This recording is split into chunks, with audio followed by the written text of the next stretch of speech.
Hello everyone, welcome to today discussion on Modi in Nigeria.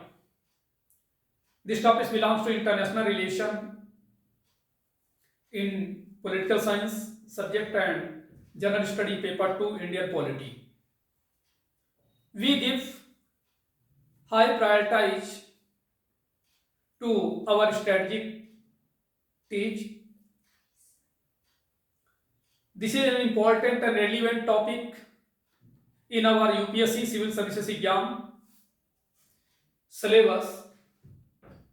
This topic covers civil services preliminary and mains both. In preliminary examination belongs current events of national and international importance and also belongs in main examination general studies paper 2 effect of policies and politics of developed and developing countries on the India's interest in Indian diaspora. So, what is the ongoing story? Nigeria on Sunday conferred its second highest national award, the Grand Commander of the Order of the Niger, on Prime Minister Mr. Narendra Modi, making him the second foreign dignitary to receive the distinction after Queen Elizabeth, who was conferred the award in 1969. This is a very important line. Nigeria ने अभी हाल ही में Sunday को हमारे देश के प्रधानमंत्री को अपना दूसरा सर्वोच्च राष्ट्रीय पुरस्कार grand commander of the order of the niger प्रदान किया, जिससे वो महारानी एलिजाबेथ के बाद ये सम्मान पाने वाले दूसरे विदेशी गणमान्य बन गए जिन्हें 1969 में ये अवार्ड दिया गया था. The prime minister is in Nigeria on the first leg of his three-nation visit at the invitation of President Bola Ahmed Tinubu. This visit is the first by an Indian PM to Nigeria in 17 years. मतलब आप समझिए कि आज के समाचार पत्रों की सुर्खियों में है कि अभी वो जो है अफ्रीकी महाद्वीप नाइजीरिया के बाद अभी गुयाना में है. तो Modi held talks with the President Tinubu on Sunday and said that India acquires higher priority to its strategic partnership with Nigeria and it will work towards boosting ties in a range of areas including defense, energy and trade. He identified terrorism, separatism, piracy and drug trafficking as major challenges and said the two countries have worked together to deal with them and will continue to do so. Referring to the African Union becoming a permanent member of the G20 at the India hosted summit last year, Prime Minister Modi ji described it as a significant outcome. He also described the around 60,000 strong Indian expatriate community as a key pillar of India-Nigeria relations and thanked Tinubu for ensuring their welfare. Before the delegation level talks, Modi ji and Tinubu held a one-on-one meeting at the presidential villa.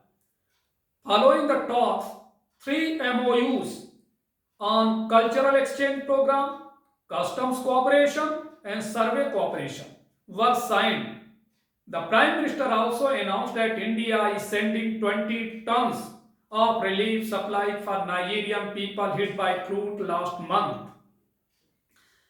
अर्थात प्रधानमंत्री जी ने Nigeria के राष्ट्रपति बोला अहमद तिनुबू के invitation पर अपने 3 दिवसीय यात्रा कंप्लीट करके अभी गुयाना पहुंच चुके हैं और नाइजीरिया में ये उनकी यात्रा 17 वर्षों में किसी भारतीय की पहली यात्रा है. अर्थात 17 वर्ष तक किसी भारतीय प्रधानमंत्री की नाइजीरिया यात्रा नहीं हुई. मोदी जी ने रविवार को राष्ट्रपति तिनुबू से बातचीत की और कहा कि भारत नाइजीरिया के साथ अपनी स्ट्रेटेजिक पार्टनरशिप को उच्च प्राथमिकता देता है और वह डिफेंस, एनर्जी एंड ट्रेड सहित कई क्षेत्रों में संबंधों को बढ़ाने की दिशा में काम करेगा। उन्होंने आतंकवाद, अलगाववाद, समुद्री डकैती और मादक पदार्थों की तस्करी को प्रमुख चुनौतियों के रूप में पहचाना और कहा कि दोनों देशों ने इसे निपटने के लिए मिलकर काम किया है और आगे भी दोनों मिलकर करते रहेंगे। पिछले साल इंडिया द्वारा आयोजित शिखर सम्मेलन में अफ्रीकी यूनियन के G20 का परमानेंट मेंबर बनने का जिक्र करते हुए मोदी ने इसे एक महत्वपूर्ण परिणाम बताया। उन्होंने लगभग 60,000 की संख्या वाले भारतीय प्रवासी समुदाय को भारत नाइजीरिया संबंधों का एक प्रमुख पिलर बताया और उनके कल्याण को सुनिश्चित करने के लिए टिनुबू को धन्यवाद भी दिया। प्रतिनिधिमंडल स्तर की वार्ता से पहले मोदी और टिनुबू ने प्रेसिडेंशियल हाउस में आमने सामने बैठक की। वार्ता के बाद कल्चरल आदान प्रदान कार्यक्रम, सीमा शुल्क सहयोग और सर्वेक्षण सहयोग पर 3 सहमति पत्रों पर साइन किया। प्रधानमंत्री ने यह भी घोषणा की कि भारत पिछले महीने बाढ़ से प्रभावित नाइजीरियाई लोगों के लिए 20 टन राहत सामग्री भेज रहा है। Now, do you know, in over 6 decades of closer partnership between India and Nigeria, India has emerged as a development partner of Nigeria on 2 fronts.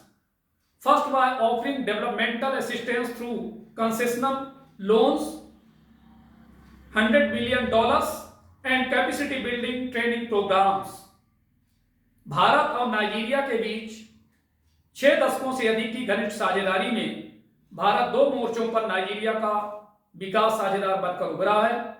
सबसे पहले रियायती ऋण, जो कि $100 मिलियन और क्षमता निर्माण प्रशिक्षण कार्यक्रमों के माध्यम से विकास सहायता प्रदान किया। Nigeria is the second largest trading partner of India in the African region.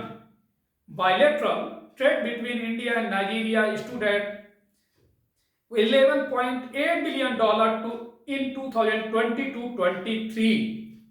In the year 2023-24, the bilateral trade stands at $7.89 billion, showing a declining trend.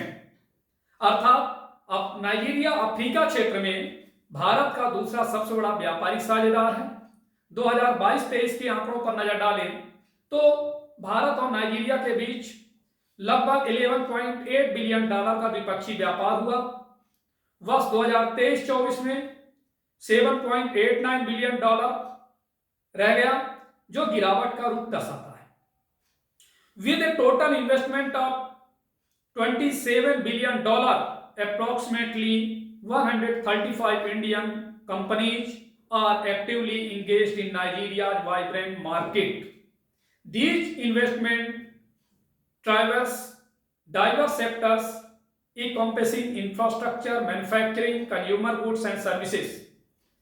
अर्थात $27 बिलियन के कुल निवेश के साथ लगभग 135 भारतीय कंपनियां नाइजीरिया के मार्केट में सक्रिय रूप में से लगी हुई हैं और ये इन्वेस्टमेंट विविध क्षेत्रों में फैले हुए हैं। इनमें बुनियादी ढांचा, विनिर्माण, उपभोक्ता वस्तुएं और सेवाएं शामिल हैं। अब आप इस लेक्चर से संबंधित प्रश्न कैसे पूछे जा सकते हैं, इस पर भी नजर डालें। जैसे what is the history of India Nigeria relations, अर्थात भारत नाइजीरिया संबंधों का इतिहास क्या है। What are the areas of cooperation between India and Nigeria, how is the increasing presence of China in Africa presenting a challenge for India. Means Bharat और Nigeria के बीच सहयोग के क्षेत्र क्या हैं, अफ्रीका में चीन की बढ़ती मौजूदगी भारत के लिए किस तरह की चुनौती पेश कर रही है। Next is what is the significance of Nigeria for India, Bharat के लिए नाइजीरिया का क्या इंपॉर्टेंस है। And what are the awards and honours bestowed upon Modi by various countries, विभिन्न देशों द्वारा मोदी को कौन कौन से पुरस्कार और सम्मान दिए गए, तो ये भी आपको पता होना चाहिए एग्जाम के दृष्टिकोण से। और दूसरी चीज, जब आप किसी भी इंटरनेशनल कंट्रीज और भारत के बीच संबंधों के बारे में अध्ययन करते हो तो आपके पास एक एटलस होना चाहिए और उस एटलस के माध्यम से भी उनके लोकेशन पर भी नजर डालना चाहिए। उससे क्या जियोग्राफिकली भी आपको क्लियर होगा। तो ये पढ़ने का एक तरीका है। तो आज इतना ही, धन्यवाद।